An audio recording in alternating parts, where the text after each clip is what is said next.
Buenos días, hermanos, el Señor les bendiga. Damos gracias a Dios que nos da otra oportunidad de estar en este lugar buscando su palabra, buscando ahora la enseñanza que creemos que está y será de fortaleza para la iglesia en un entendimiento sano acerca de la doctrina que hemos venido hablando. Y antes de comenzar, hermanos, pues yo quiero hacer público el hecho de expresar esta condolencia a los hermanos de Manantial de Vida por la pérdida, el fallecimiento, la sensible pérdida de su pastor, Manuel Rodríguez. Damos gracias a Dios porque tuvimos una oportunidad para estar conociéndolo, aunque fue poco, pero aquí en la comunidad en donde estamos, en San Agustín, es un hermano de un testimonio y una trayectoria muy larga, y deseamos de todo corazón a nuestros hermanos de Manantial de Vida que la gracia del Señor les fortalezca, e igualmente a la familia de nuestro hermano Manuel Rodríguez, que también el Señor les consuele y les fortalezca y que puedan seguir adelante en esa esperanza que tenemos, en Cristo Jesús. Así que hago público de parte de mía y de la iglesia ese afecto fraternal y ese sincero pésame a nuestros hermanos vecinos de Manantial de Vida. Que el Señor bendiga a esta iglesia y a esta familia. Bien, hermanos, antes de comenzar vamos a orar, y como lo hemos venido anunciando, estamos hablando acerca de la teología del pacto y vamos avanzando en cada uno de esos temas en lo que es el pacto de gracia. Así que vamos a orar y a poner esto en manos del Señor. Oremos. Nuestro Dios, estamos delante de ti, Padre, estamos agradecidos, Señor, de tu abundante misericordia y gracia para con nosotros. No somos dignos de ser llamados tus hijos, Padre, pero ahora se nos ha concedido esta gracia a través de Jesucristo, a través de tu bondad, de tu amor, y Padre, y de la obra de tu Espíritu en nuestros corazones, y que así confiadamente, Señor, como tus hijos, podemos acercarnos ante el trono de tu gracia, y Padre, y suplicar y hallar gracia y oportuno socorro, Señor. Gracias, Padre, porque podemos hablar estas cosas el día de hoy. Queremos que tú gobiernes nuestras palabras, nuestros pensamientos, y que la iglesia, Señor, a la que tú, Padre, has comprado con la sangre de tu Hijo, Padre, pueda ser edificada, fortalecida y afirmada más y más en la fe, Señor. Bendice, por favor, mi vida, y que todo, Señor, pueda seguir siendo claro y poder que esto pueda fortalecer el alma, Señor, de cada uno de tus hijos que ahora nos escuchan. Pedimos de tu bendición y de tu ayuda en los méritos de Cristo Jesús, nuestro Señor y Salvador. Amén. Bien. Como hemos dicho, ahora nos toca hablar sobre el pacto de gracia. Y quiero iniciar con la primera diapositiva respecto a lo que dice Nehemiah Cox, este teólogo. Dice de la siguiente manera: Adán, o refiriéndose a Adán, perdió completamente toda participación en el pacto con Dios. Es decir, veníamos hablando del pacto de obras, ese pacto hecho de Dios con Adán, y que la participación de Adán, de ese pacto, de los beneficios, mejor dicho, de ese pacto, se perdieron. Él no pudo ya reclamar un derecho o una esperanza de esa recompensa que fue prometida a condición de su obediencia perfecta a la ley, de ese pacto que Dios hizo con él. Es decir, si estamos hablando de esa experiencia que Adán tuvo con Dios en el Edén, después de que él desobedeció, él ya no podía elevarse a una posición de derecho o de exigir alguna recompensa o de intentar la obediencia nuevamente, puesto que él ya había caído de ese estado de obediencia al Señor. Y dejó de proseguir o de perseguir la meta del Edén, que era que él pudiera comer del árbol de la vida. Así que Nehemiah Cox dice esto, que ciertamente Adán perdió la participación en el pacto con Dios y ya no podía reclamar derecho en o esperanza de. Si recuerdan que habíamos dicho que en el pacto de obras no se estipuló una forma de perdonar pecados, es decir, después de haber pecado, en este caso Adán no tenía algún recurso dado por Dios para que él pudiera liberarse o eximirse, liberarse de la culpa o del poder del pecado. Simplemente ahora él queda destituido o quedó separado de esa comunión con Dios en el Edén y fue desterrado. Ahora que estamos viendo el pacto de gracia, es necesario que veamos lo que históricamente, gracias hermano, históricamente la iglesia y particularmente podemos decir los bautistas han creído acerca del pacto de gracia. Quiero que vean ahí en su pantalla, la confesión aporta una breve definición de lo que es el pacto de gracia. En su capítulo número 7, dice, además, sí lo tenemos ahí, ¿verdad? Dice, además, habiéndose el hombre acarreado la maldición de la ley por su caída, es decir, está explicando la confesión que después de la caída de Adán, agradó al Señor hacer un pacto de gracia en el que gratuitamente ofrece a los pecadores vida y salvación por Jesucristo, requiriéndoles la fe en Él para que puedan ser salvos y prometiendo dar su espíritu a todos aquellos que son ordenados para vida eterna, a fin de darles disposición y capacidad para creer. Es importante matizar esta breve definición en el que entendemos que el pacto de gracia, ahorita lo vamos a ver con más detalle, pero dice que agradó al Señor hacer un pacto de gracia después de la caída de Adán. Entonces, vamos a tener que hacer ciertos matices y si en esta primera parte alguien tiene una pregunta, si puede ponerla después de que explique lo que voy a explicar, porque es muy importante tener clarificado de qué estamos hablando cuando hablamos de pacto de gracia. En la siguiente diapositiva quiero hacer una diferencia entre lo que yo he llamado pactos teológicos y pactos bíblicos, ¿sí?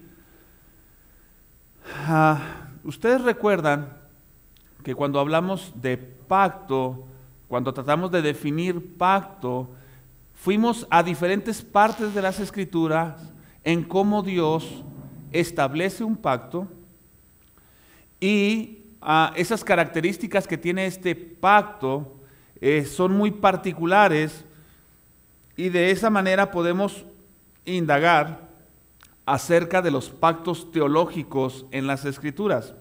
¿Qué quiero decir con pactos teológicos? No sé si está ahí en la pantalla la diapositiva. ¿No? Ok, bueno, voy a comentarlo y ustedes a ver si me pueden seguir. Quiero que imaginen por un momento, voy a poner aquí a mi derecha, los pactos teológicos. Estos pactos teológicos pueden decirse que son 3, ¿sí? Y que de esos 3, solo se puede decir que 2 de ellos representan los tipos de pacto que hay. Primer pacto que vimos, y de hecho es la secuencia de nuestro estudio, es el pacto de redención. ¿Recuerdan lo que es el pacto de redención? Es aquella transacción federal o aquel compromiso eterno que se hizo entre Dios el Padre y el Hijo para atraer así a mucho pueblo y que ellos puedan ser salvos por la gracia de Cristo. Este es el pacto de redención. Pero todo esto se desarrolla en la eternidad, se decreta y se compromete en la eternidad. Después vimos que hay un pacto de obras, y este pacto de obras es lo que conocemos como el pacto con Adán. ¿Recuerdan? Y quiero que lo sigan poniendo acá a su derecha. Pacto de redención es un pacto teológico. Usted no va a encontrar en la Biblia que diga, el pacto de redención es fulano de tal. No, es una reflexión teológica, es una consideración que han hecho muchos hombres a través de la historia de la iglesia y han entendido que hay un pacto en la eternidad. Por eso se le llama pacto de redención, donde se planea, voy a llamarlo así, la redención. Ahora, el pacto de obras es el pacto con Adán. Y hemos entendido a través del estudio, los estudios anteriores, que aunque no aparece la palabra pacto en Génesis 2, no significa que no haya un pacto. Vimos las características del pacto de obras y podemos decir que teológicamente está respaldado en estas escrituras que existe un pacto de obras en Génesis 2, perdón.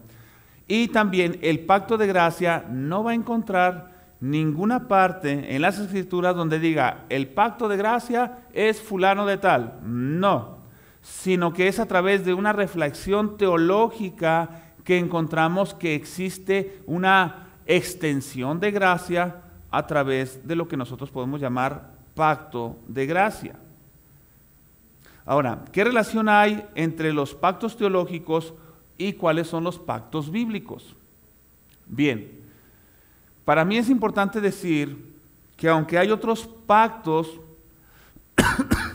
bíblicos, voy a hablar básicamente de 7, o los voy a mencionar.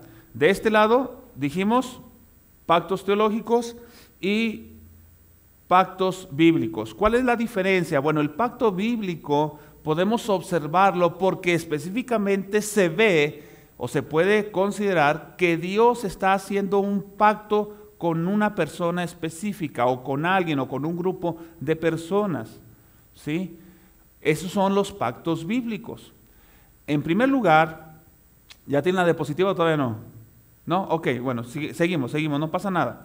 Bien, en primer lugar, tenemos que considerar el pacto adánico. Ahora, le llamamos así como pacto bíblico porque aunque no se menciona la palabra pacto, ya aprendimos que podemos ver el trato de Dios de esta manera, haciendo un pacto con Adán y por lo tanto allí hay un pacto bíblico, ¿sí? Pero bueno, ahí lo dejamos, el pacto bíblico con Adán, ya lo vimos.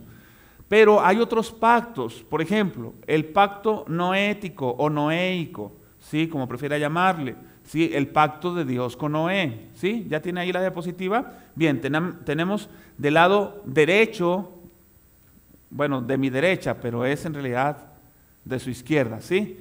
De su lado izquierdo está pacto de redención, pacto de obras y pacto de gracia, y esos son los pactos teológicos. Y del lado izquierdo tenemos el pacto adánico, lo pongo entre comillas para ser justos y decir que aunque no está la palabra pacto ahí en Génesis 2, sin embargo entendemos que Dios hizo un pacto con Adán. Pero y luego está el pacto noético, pacto abrahámico, pacto mosaico, pacto davídico y el nuevo pacto. ¿Con quién fue hecho el pacto noético? Evidentemente pues Dios con Noé, Dios con Abraham en el pacto abrahámico, Dios con el pueblo de Israel en el pacto mosaico a través de este profeta, de este legislador, Moisés, y el pacto davídico, que es el rey de Israel. Entonces, y por último tenemos el nuevo pacto. Estos son los pactos bíblicos. Si alguien pregunta, ¿por qué no está ahí el antiguo pacto? Bien, podemos decir de forma muy básica que el antiguo pacto es el pacto con Moisés, o en este caso el pacto de Dios con Israel, pero después cuando veamos lo que es el pacto mosaico, haremos algunas precisiones. Entonces, aquí están esas dos columnas en donde tenemos los pactos teológicos y donde tenemos los pactos bíblicos, y hay una relación. Quiero que observe, por favor, lo que dice también la confesión de fe respecto al pacto de gracia. Ya vimos una breve definición, pero ahora sigue como una explicación o las consideraciones que tenemos que observar a la hora que vemos el pacto de gracia. Dice la confesión, este pacto se revela en el Evangelio, en primer lugar, a Adán en la promesa de salvación a través de la simiente de la mujer, y luego mediante pasos adicionales hasta completarse su plena revelación en el nuevo pacto, en el Nuevo Testamento, y tiene su fundamento en aquella transacción federal y eterna que hubo entre el Padre y el Hijo acerca de la redención de los escogidos.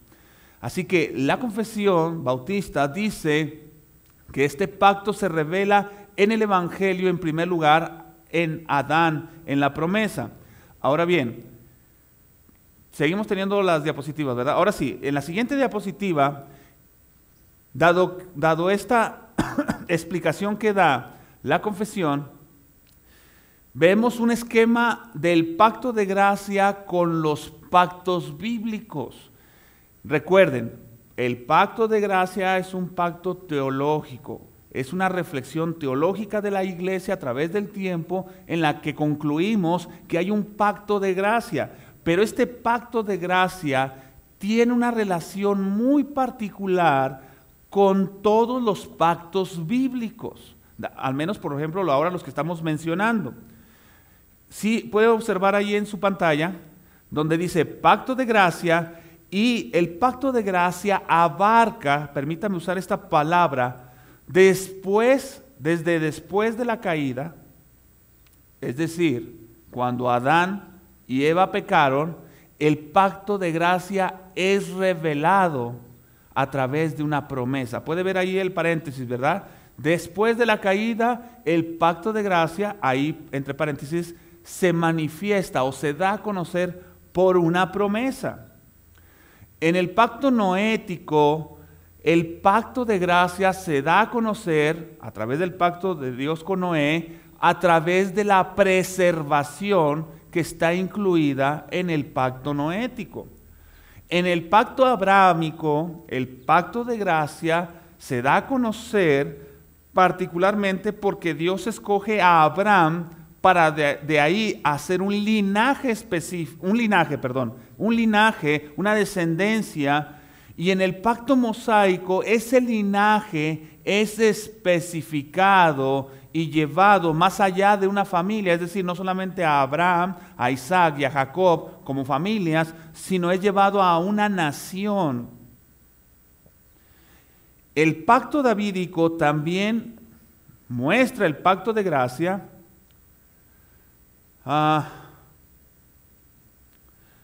y es a través de indicar un rey específico, es decir, la indicación de este pacto con David es que va a venir esa gracia a través del hijo de David.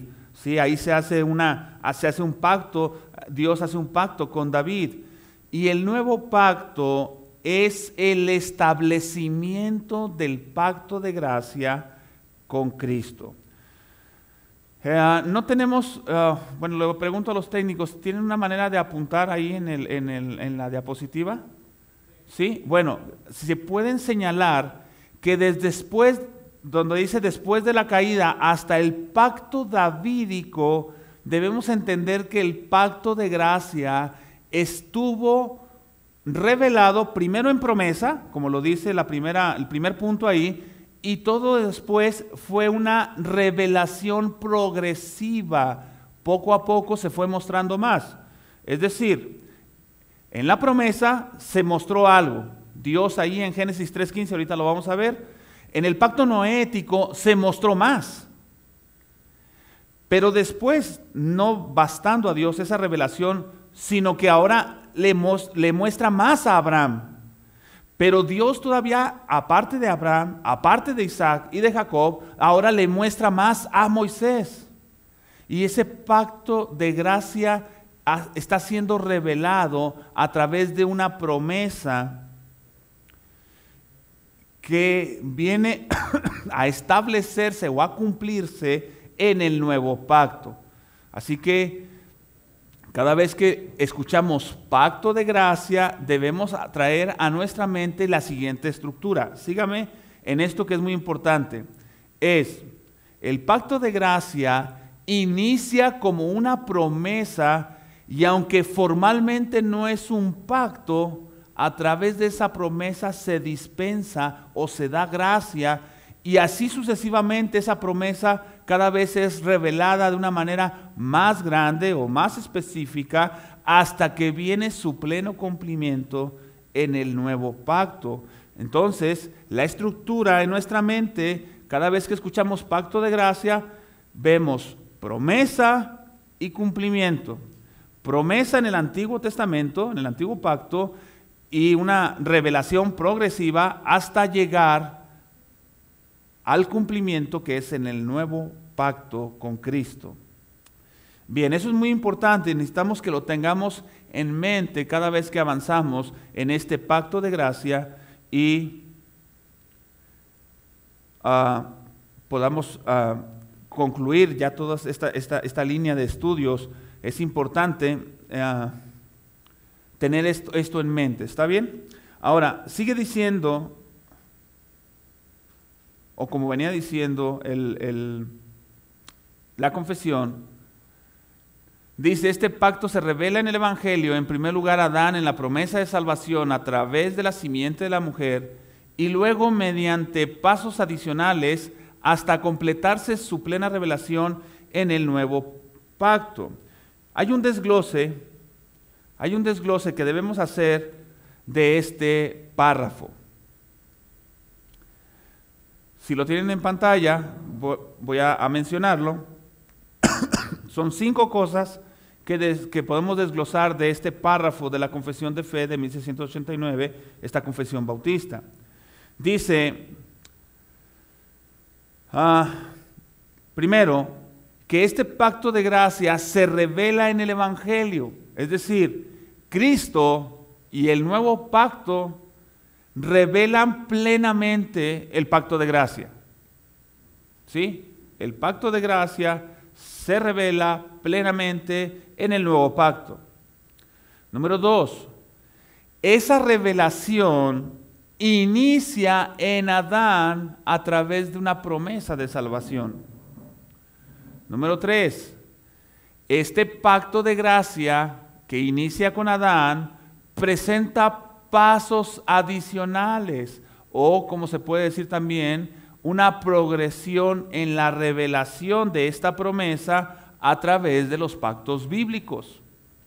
Número 4, su plena revelación en el nuevo pacto debe ser distinguida porque aunque decimos que comienza desde el inicio de los tiempos con Adán, es decir, cuando Dios le muestra a Adán esa promesa, debemos tener presente que el pacto de gracia no es formalmente establecido, sino hasta el nuevo pacto. Y número 5, o inciso E, el pacto de gracia es la materialización en el tiempo del pacto de redención. Debemos de tener esto muy claro. ¿Por qué?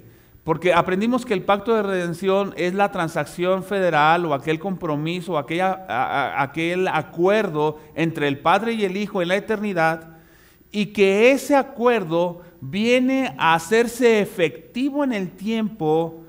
Y por lo tanto decimos que nosotros alcanzamos gracia a través del pacto de gracia porque está fundamentado en el compromiso que Dios hizo en la eternidad, que ese pacto trinitario.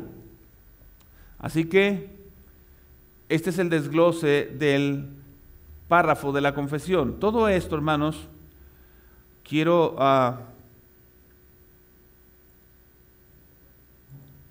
decir que era necesario mencionar, porque cuando vayamos a las Escrituras, vuelvo a recordar, no vamos a encontrar un lugar donde diga el pacto de gracia es fulano de tal. No, tenemos que ir a través de estos conceptos en las Escrituras para que podamos ver cómo Dios manifiesta este pacto de gracia.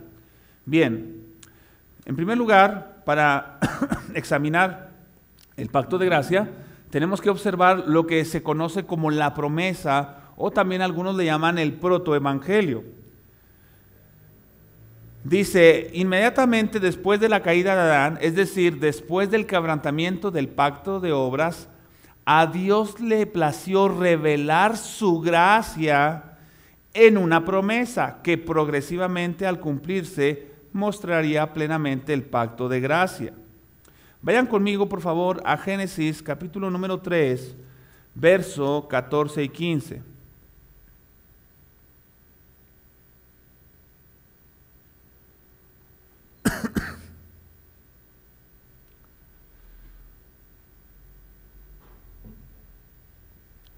Permítame un momento. Permítame.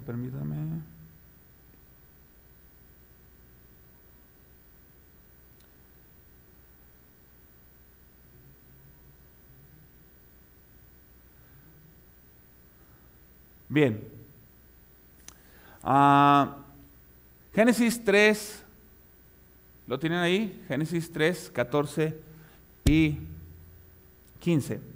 Dice, y Jehová Dios dijo a la serpiente, ustedes ya saben el contexto, ¿verdad? La desobediencia del hombre, Adán y Eva comen del fruto del cual no debieron de comer, y Dios se acerca a ellos y confronta al hombre, lo llama al hombre, el hombre se excusa en la mujer y también culpando a Dios, y luego después llama a la mujer y la mujer se excusa culpando a la serpiente. Entonces dijo Dios, y Jehová Dios dijo a la serpiente, por cuanto esto hiciste, maldita serás entre todas las bestias y entre todos los animales del campo, sobre tu pecho andarás y polvo comerás todos los días de tu vida. Y pondré enemistad entre ti y la mujer, y entre tu simiente y la simiente suya.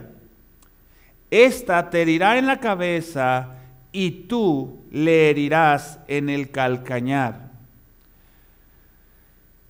Esta promesa, hermanos, que de hecho podemos decir que es una bendición escondida a través de un juicio.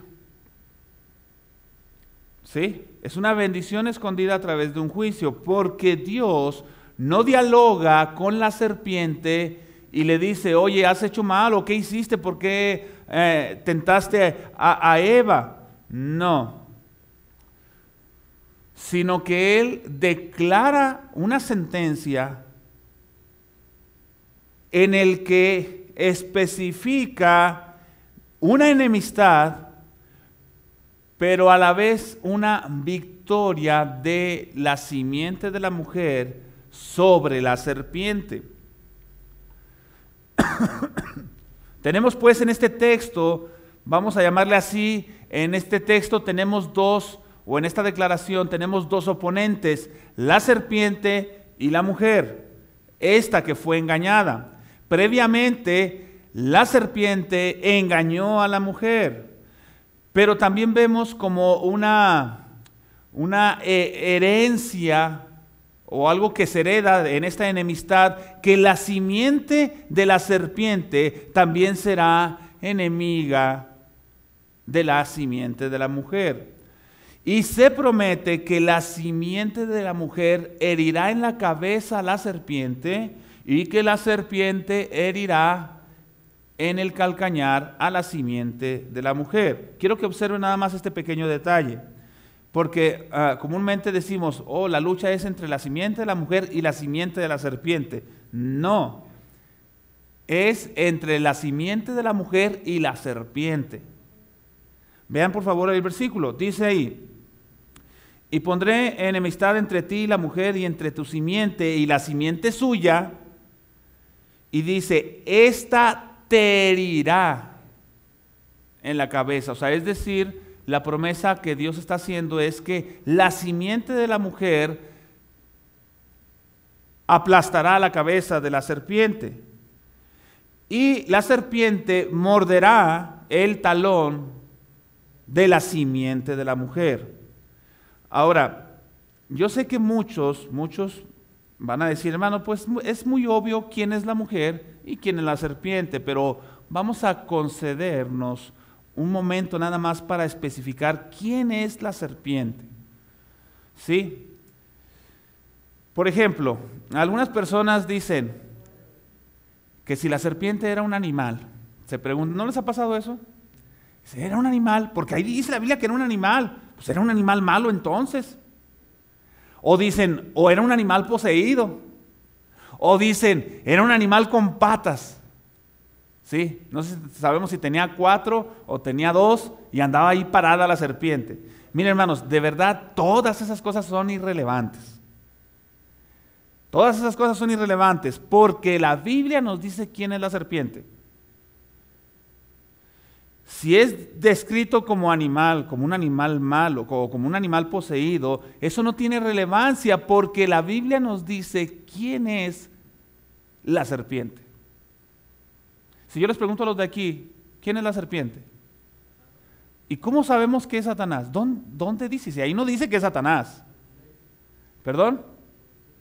Por sus hechos, bueno, evidentemente, pero la Biblia nos ayuda y nos identifica que la serpiente en particular es alguien. Vean Apocalipsis 12:9, por favor. Apocalipsis 12.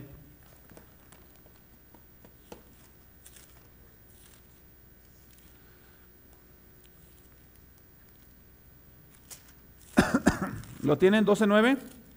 Dice, y fue lanzado fuera el gran dragón, la serpiente antigua. Y aunque Apocalipsis se está expresando en lenguaje figurado, también a veces explica esos conceptos y dice, la serpiente antigua que se llama diablo, o en este caso adversario, y Satanás, el cual engaña al mundo entero, fue arrojado a la tierra y sus ángeles fueron arrojados con él. Entonces, si yo pregunto, ¿quién es la serpiente antigua? ¿Cuál es la serpiente más antigua que conocemos? Pues la serpiente de Génesis 3. ¿Quién es esa serpiente? Pues es Satanás. Vean lo que dice Apocalipsis, capítulo 20, verso del 1 al 2.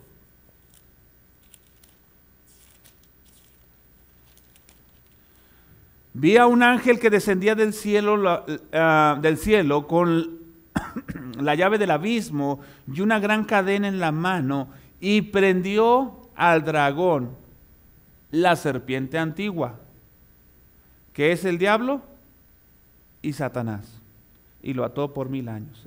Entonces, hermanos, la Biblia nos dice que esa criatura que entró en contacto con nuestros primeros padres, Adán y Eva, es el diablo, es Satanás. ¿Sí estamos? Ok, ahora, ¿quién es la mujer? Y todos van a decir, hermano, pues es que eso ya lo sabemos. ¿Quién es la mujer? ¿Quién es la mujer? Eva. Vean el versículo, vayamos a Génesis capítulo 2 y 22. Esto es importante, hermanos, nada más le estamos dando el contexto apropiado a lo que es la promesa de salvación. Génesis capítulo 2, ¿quién es esa mujer? Dice el versículo 22. ¿Lo tienen ahí?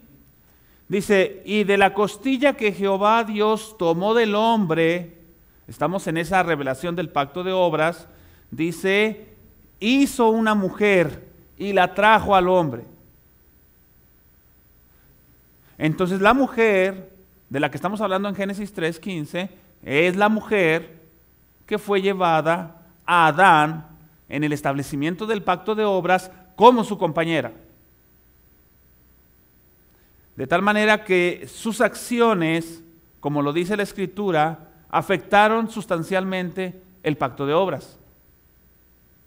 ¿Por qué? Versículo número 1 y 2 de Génesis 3. Dice, pero la serpiente era astuta más que todos los animales del campo que Jehová Dios había hecho, la cual dijo a la mujer. ¿A cuál mujer?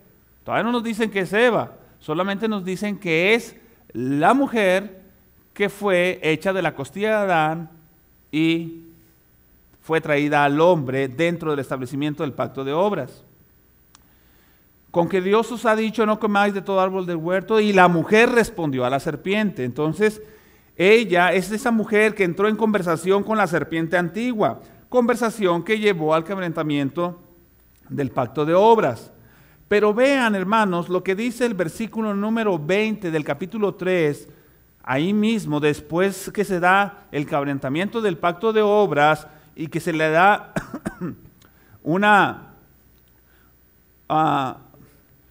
un juicio de Dios al hombre cuando maldice la tierra. Y vean el versículo número 20, y llamó a Adán el nombre de su mujer Eva, por cuanto ella era madre de todos los vivientes. Le queremos dar el contexto apropiado a la promesa, porque Eva, hermanos, es la madre de toda la humanidad, es aquella de la cual venimos todos. Absolutamente todos los hombres vienen de ella. ¿Por qué es importante especificar que es Eva, esta mujer? Bueno, considere que la promesa, quiero que vean nuevamente en Génesis 3:15, se nos habla de una enemistad entre ti, dice Dios a la serpiente, y la mujer, y entre tu simiente y la simiente suya. Ahora bien, quiero especificar dos cosas.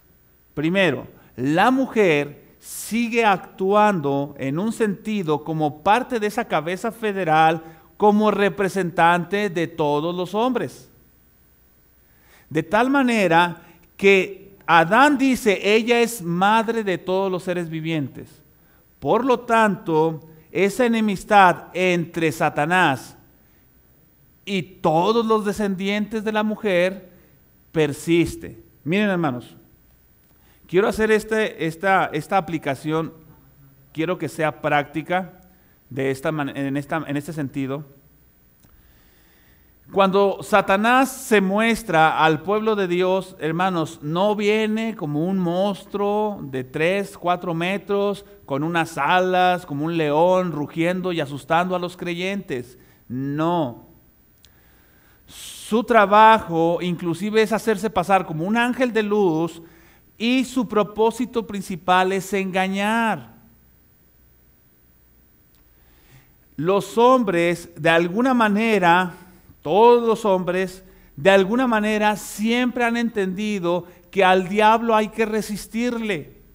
Pero el problema es que a través de todas las edades, mucha gente quiere resistirle al diablo peleando y haciendo conjuros y decretando y pactando con Dios. No, hermanos. La manera de enfrentar a Satanás es a través de la verdad. Porque el propósito principal de Satanás es engañar. Por lo tanto, esta enemistad debe ser o puede ser, en este caso, lidiada a través de la verdad. Y es por eso que estamos hablando del pacto de gracia, porque es la única manera en que los hombres pueden ser salvos.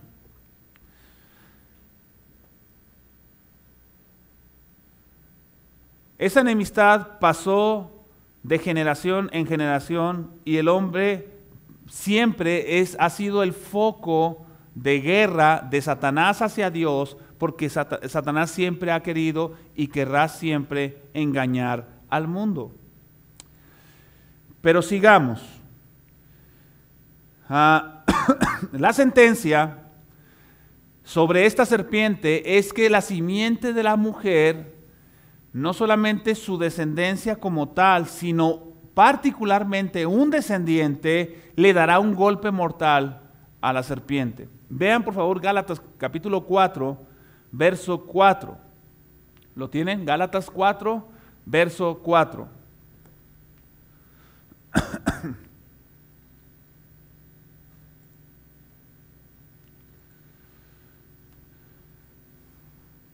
¿Sí? Dice, pero cuando vino el cumplimiento del tiempo, traiga los conceptos que acabamos de ver, cuando vino el cumplimiento ¿de qué? De una promesa, del tiempo de que esa promesa se hiciera eficaz, Dios envió a su Hijo nacido de mujer.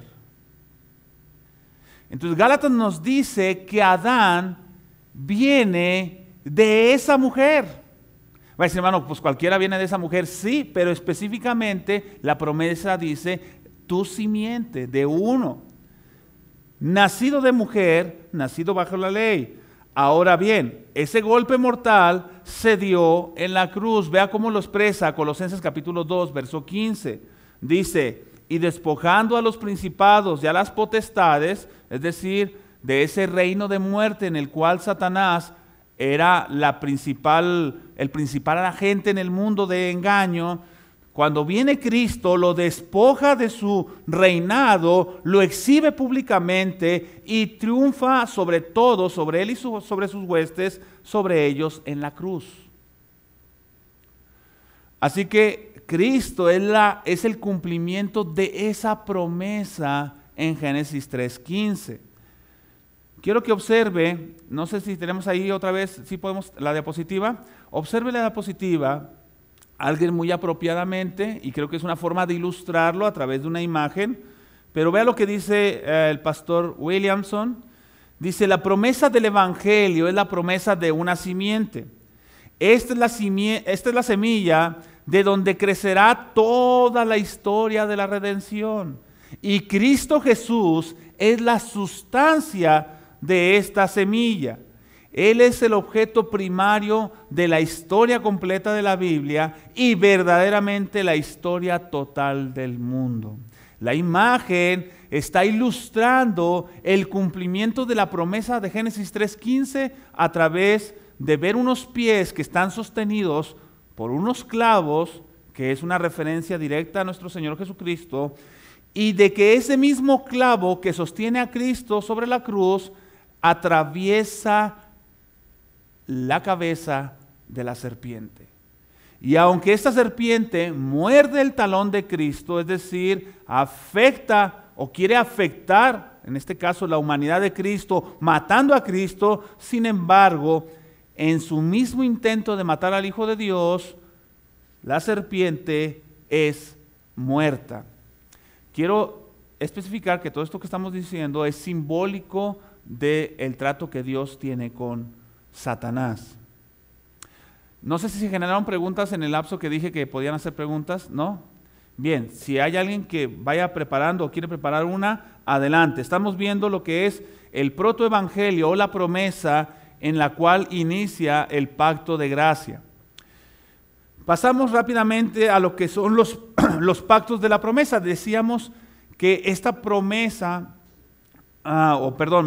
que este pacto de gracia se revela inicialmente en la promesa y después empieza a haber pasos adicionales que van haciendo más robusta esta promesa, más clara, e inclusive, y vamos a ver algo de esto, podemos decir que se viene tratando como un misterio, y ahorita vamos a ver esto. Esta promesa llega ya a cumplirse en Cristo y entonces el pacto de gracia es establecido de forma formal en el nuevo pacto. Vean lo que dice Efesios capítulo 2, versos del 11 al 12. Dice, por tanto, acordaos que en otro tiempo vosotros, los gentiles en cuanto a la carne, hermanos, no está hablando, ojo con esto, no está hablando a judíos, está hablando a gentiles, a cristianos, a creyentes. Les dice, por tanto, acordaos que en otro tiempo vosotros, los gentiles en cuanto a la carne, erais llamados incircuncisión por la llamada circuncisión hecha con mano en la carne, en aquel tiempo. ¿En cuál tiempo? Estabais sin Cristo. Los gentiles estaban sin Cristo, alejados de la ciudadanía de Israel, ajenos a los pactos de la promesa, sin esperanza y sin Dios en el mundo. La promesa es revelada progresivamente en los pactos bíblicos. Quiero que observe el texto. Específicamente, vea cómo dice, Pablo no dice ajenos a los pactos y a las promesas. Se puede observar que es plural pactos, o sea, los pactos bíblicos, pero se refieren que estos pactos guardan o conservan o revelan progresivamente una promesa. ¿Cuál promesa es? La de Génesis 3:15.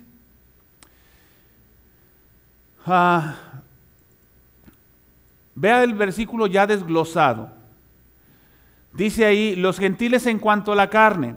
¿Qué entendemos por gentiles? Para quienes no sepan, los gentiles son todos aquellos que no estaban circuncidados y que el pueblo de Israel, todo aquel que no está circuncidado, que no está en el pacto de Dios con Israel, es llamado gentil.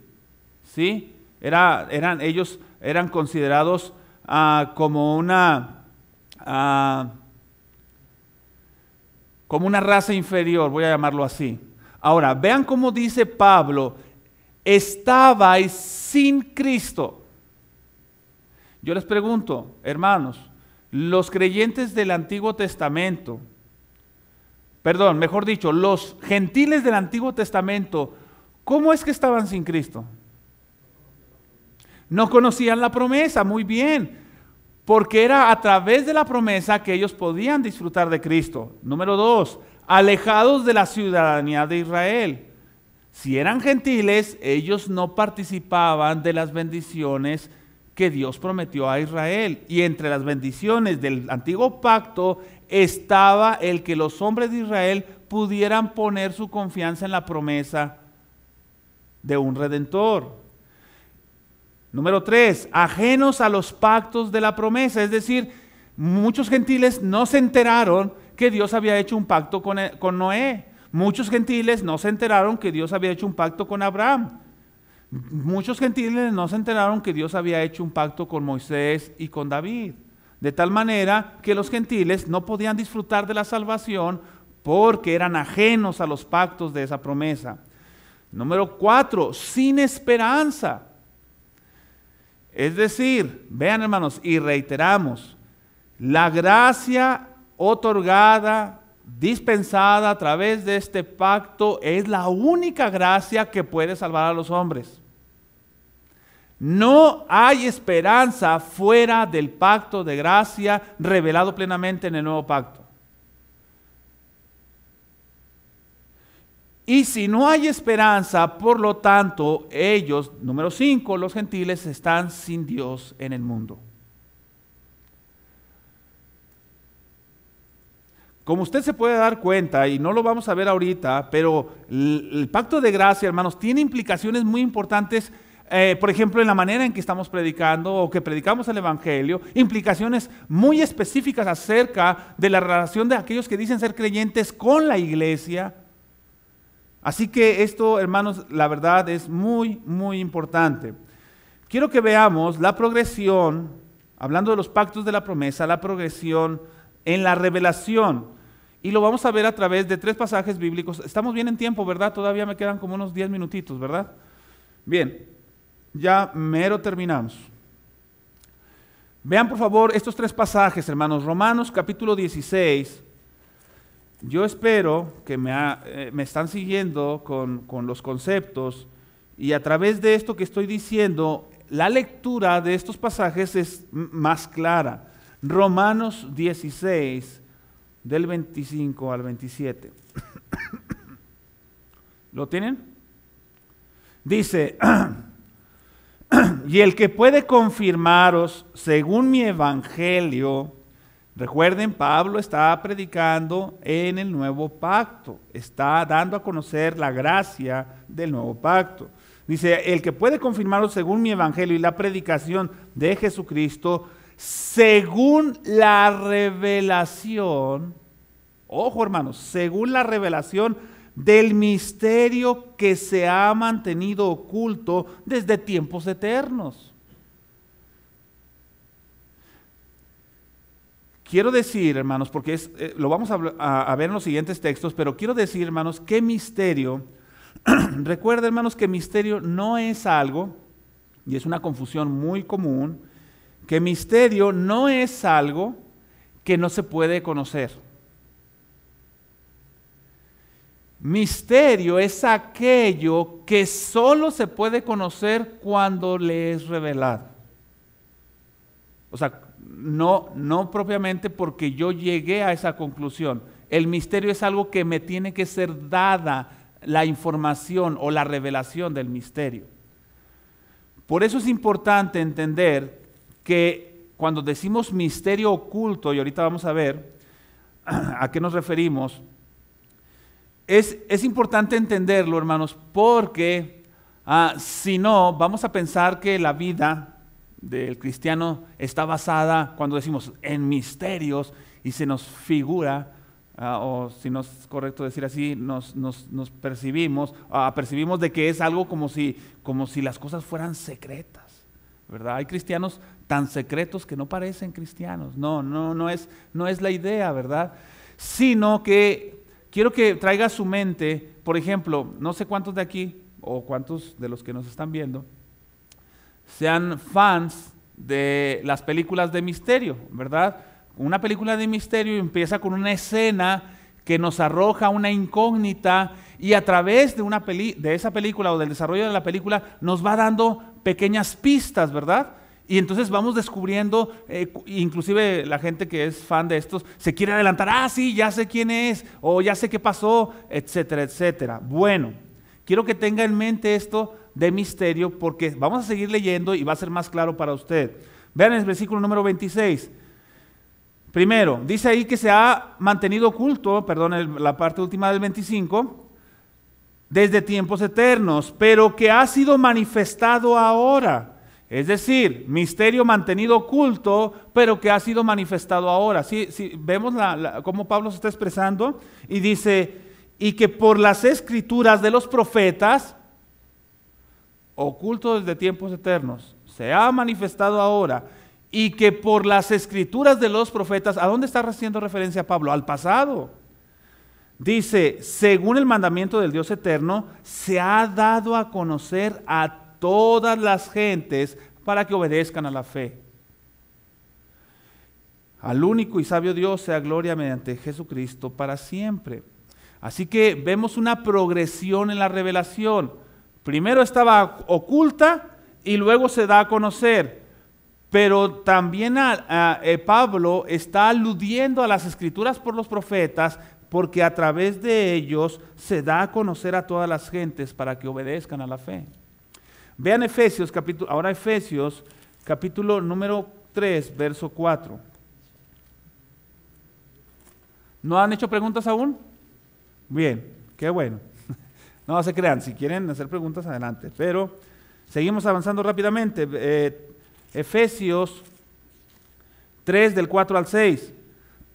Nuevamente, leyendo lo cual podéis entender cuál sea mi conocimiento del misterio. ¿Del misterio de quién? De Cristo. ¿Cómo empezó ese misterio de Cristo?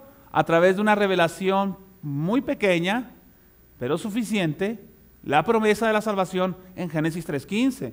Dice, misterio que en otras generaciones no se dio a conocer. Ojo con esto, no se dice que no se dio a conocer en lo absoluto. Dice, no se dio a conocer a los hijos de los hombres como ahora es revelado. Es decir, sí se dio a conocer, pero no como ahora es revelado. Dice, a sus santos apóstoles y profetas por el Espíritu, que los gentiles son coherederos y miembros del mismo cuerpo. ¿Por qué habla de los gentiles? Porque se entiende que la promesa fue dada a Israel y muchos israelitas, no todos, pudieron ser salvos a través de la promesa y ellos son el pueblo de Dios. Pero los gentiles somos coherederos y miembros del mismo cuerpo. ¿Y quién es el cuerpo del Señor? La iglesia. Entonces, los gentiles somos coherederos y miembros del mismo cuerpo y copartícipes de la promesa. ¿De cuál promesa? La que se le dio a Israel en Cristo Jesús por medio del Evangelio. Entonces, hermanos, no sé si pueden observar que con estos conceptos podemos leer estas escrituras de una manera más clara. Por último, vean Hebreos capítulo número 1 y 2. Hebreos 1, 1 y 2.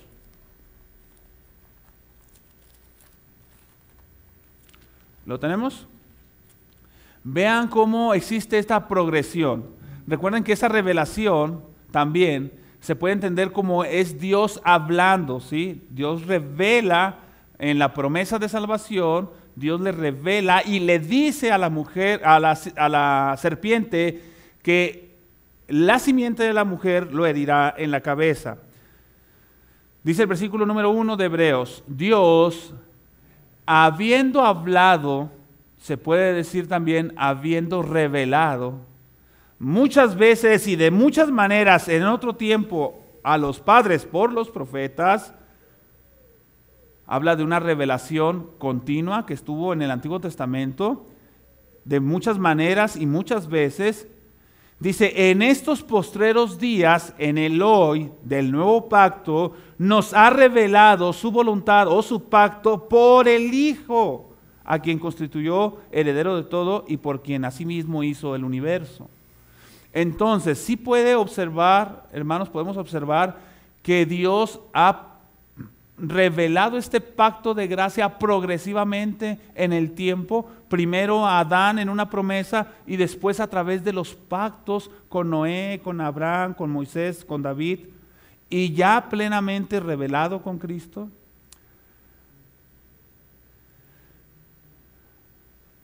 Dice la última, nuestra última referencia de hoy a la confesión, dice, y es únicamente a través de la gracia de este pacto que todos los descendientes del Adán caído que llegan a la salvación, que son salvados, obtienen vida y bendita inmortalidad, siendo el hombre ahora totalmente incapaz de ser aceptado por Dios bajo aquellas condiciones en las que estuvo Adán en su estado de inocencia. Hermanos, no es posible ser salvo de otra manera sino a través de la gracia dispensada a través de este pacto. Recuerdo que alguien me decía la semana pasada, o no sé si fue antes de esta semana pasada, que me preguntaban si Adán fue salvo o no. ¿Recuerdan? No sé si ustedes lo recuerdan. Pero podemos, si no lo aseguramos, por lo menos sí podemos asegurar que él tenía los medios para ser salvo. ¿Y cuál era ese medio? La promesa que Dios le dio a ellos. Ellos escucharon esa sentencia de Dios sobre la serpiente. Así que ahora ellos debían de confiar en Dios, de creerle a Dios, cosa que no hicieron en el pacto de obras. Y sabemos entonces que, o podemos concluir que no hay manera, hermanos, de que ni los hombres en el antiguo pacto, ni en el nuevo pacto, pudieron haber sido salvos de otra manera, más que por la gracia otorgada a través de este pacto. ¿Tenemos una pregunta por ahí?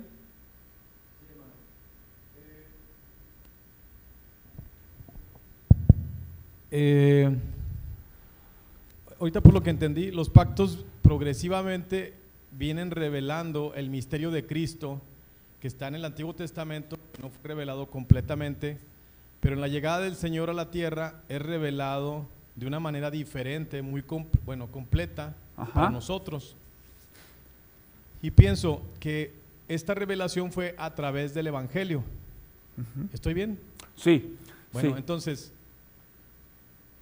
en el pacto davídico se revela que el Mesías había de ser rey. Y mi pregunta es, ¿el Evangelio está completo cuando lo compartimos? Bueno, voy a replantear. Si yo quito la cuestión de la ascensión del Señor, ¿yo estaría hablando del verdadero Evangelio? ¿O el verdadero Evangelio tiene que incluir, debido a la revelación progresiva, tiene que incluir que Cristo reina hoy? Exacto. No es algo que va a ocurrir en el reino que supuestamente se va a establecer en el futuro cuando venga Cristo en la segunda venida y que sea coronado. Es así como la progresión de los pactos revela que Cristo reina hoy. Exacto. Sí, hermano.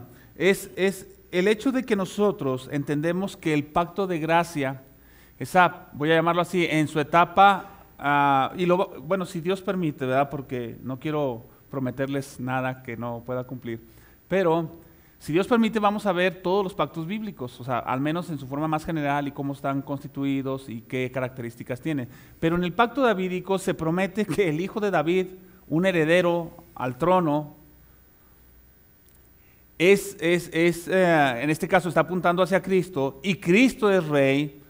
No podemos separar en la predicación del Evangelio esa posición de Cristo, porque demeritamos o quitamos una parte esencial de esa plena revelación en la que Cristo es rey y debe ser predicado como tal. Y creo que lo que dice el hermano es muy cierto, sobre todo porque en el sentido de que cuando predicamos el Evangelio, muchas personas están esperando que Dios establezca su reino en el futuro, ¿sí? Pero si se puede de una mejor manera decir, es que Dios ya estableció su reino ascendiendo a su rey. Y lo que ahora está es una etapa de conquista en la que el último enemigo será vencido, que es la muerte, y ahora, después se le puede llamar en su segunda venida, el reino consumado, ¿verdad? Pero ya nos estamos adelantando a una próxima serie que pudiéramos tener de escatología, pero sí, no debemos quitar lo que es la promesa de un rey, de un Mesías, de la predicación del Evangelio, en que Cristo reina en el ahora. ¿Sí? Ustedes ven el mundo desatado en maldad, y sin embargo Cristo reina desde su trono, todo está bajo su control.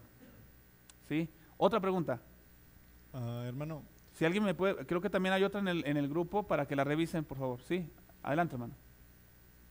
Ahorita usted comentaba que el no pacto, el pacto de gracia, se viene revelando a través de diferentes pactos. Ajá. Entonces, Dios tiene un solo plan, ¿verdad? No hay un plan B. En la mente de Dios siempre Cristo ha sido el plan A. Entonces, cuando hablamos de pactos, no estamos hablando de diferentes planes que Dios ha tenido al transcurso de la historia.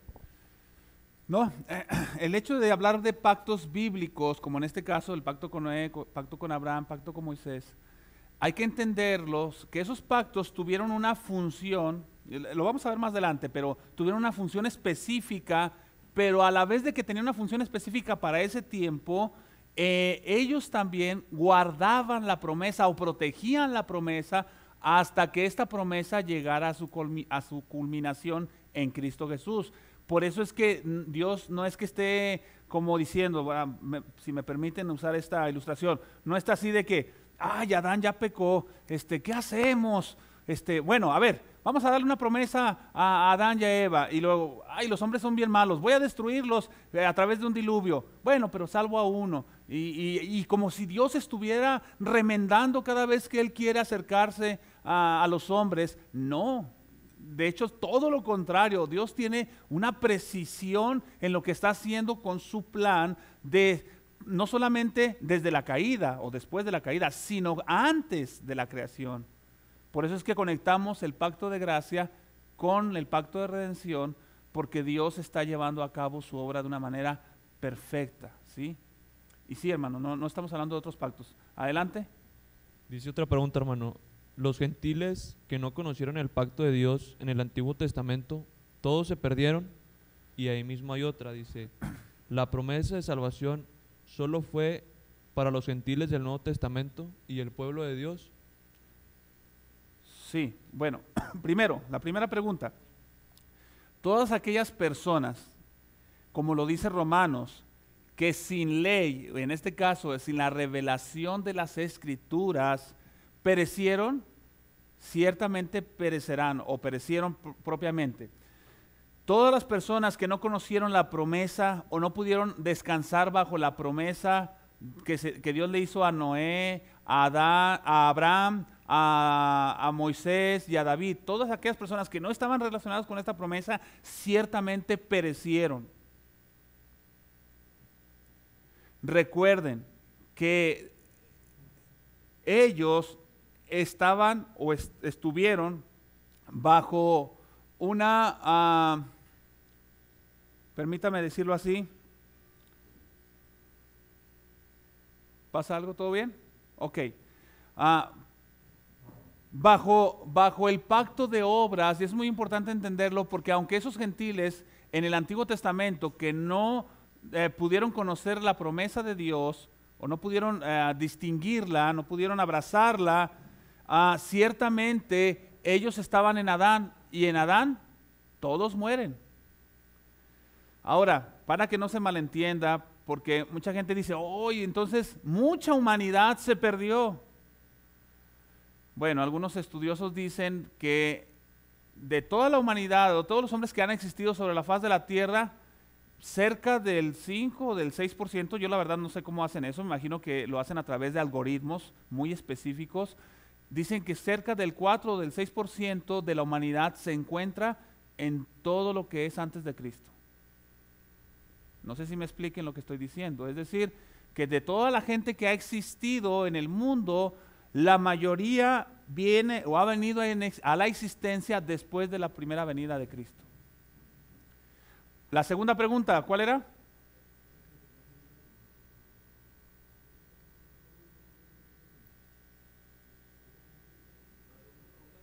Sí, que tú mencionaste. La promesa de salvación solo fue para los gentiles del Nuevo Testamento y el pueblo de Dios. Sí, la promesa, de los gentiles no es que sea solamente para los gentiles del Nuevo Testamento, o sea, en realidad es para judíos y gentiles después de la revelación de Cristo, o sea, es decir, que ya es para todos, esa promesa está al alcance de todos o está disponible para todos para que ellos acudan en arrepentimiento y fe, que por eso es que predicamos el Evangelio y llamamos a los hombres a que se arrepientan y crean en Cristo para que ellos puedan ser participantes de esta promesa, como lo dijo Pablo hace unos momentos, que somos partícipes de la promesa de Cristo Jesús a través del Evangelio. Bien, ¿algo más? ¿No? ¿Sería todo? Bien, ya no alcanzamos a ver, pero lo dejamos para la otra, que son la secuencia de cómo Benjamin Kitch, voy a hacer una mención muy breve de cómo Benjamin Kitch ve la secuencia del pacto de gracia a través de su desarrollo, ¿sí? Pero bien, hemos concluido esta parte, que el Señor les bendiga.